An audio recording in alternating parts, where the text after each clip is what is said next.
There are a lot of guitar-related tips and tricks to improve your playing. Of course, there are already a lot of videos about this and also many similar tips. Anyway, I decided to collect my favorite tips I learned from my teachers and others. And I think some of them you don't hear everywhere. Hi, this is Svenja and these are 8 guitar tips you should know.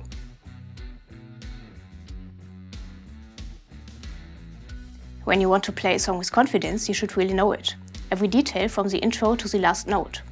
Therefore, you should also practice transitions, so not always play every part of the song separately. You can do so by, for example, beginning in the last bar of the verse, continuing with the pre-chorus and so forth. But it's even better when you start playing in the middle of the song. And I don't mean the beginning of the second chorus or the bridge, but like the third bar of the second verse. This way you really learn the song by heart, and even when you're thrown off track while playing, you can resume in the next bar.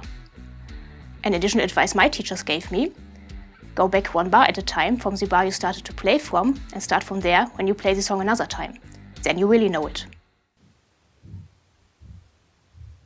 My neighbors are contributing soothing background noise. With rules, but improvising is about playing what you feel and what you hear in your head. That's right, but try to set yourself rules anyway when you're practicing over a backing track.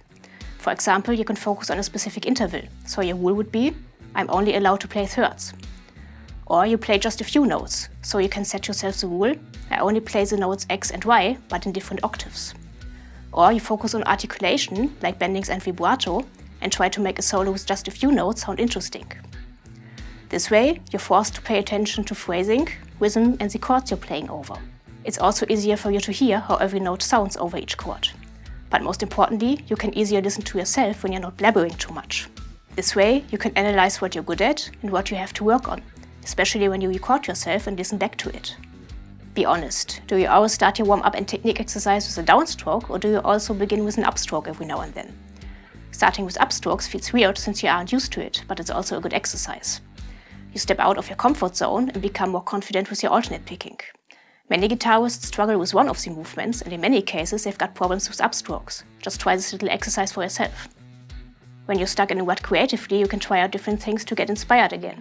Tom Morello once said that he often gets new song ideas when he grabs his acoustic guitar. A really good method I also find really helpful. Another method I like to use is to try different guitar tunings. The sound is new to your ears compared to the standard tuning you're playing in, which most probably is the standard tuning. And even if a good fretboard knowledge is important, it can be helpful when you don't find the right notes instantly. This way you can experiment and just play what sounds good to you. And maybe you get new ideas then. A really handy tool for your daily practice routine is this one.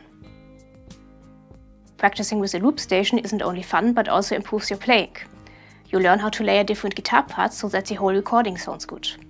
This way you improve your composing and arranging skills. Of course, you also improve your timing, since you have to stop the recording of the loop in exactly the right moment to avoid stumbling. And you can create really cool and fun stuff experimenting with effects like reverb and delay. How good is your timing? Are you able to play in time to a click and even keep the tempo if there isn't a metronome or a drummer? Like many other things, you can practice timing too. No matter if you've got timing or not, a good exercise is to set the metronome on half of the original tempo of what you're playing so that it only clicks on beats 1 and 3. Or to set it on a quarter of the original tempo so that it only clicks on beat 1. Try to play the riff, exercise or whatever as even as possible and always play on the beat or beats.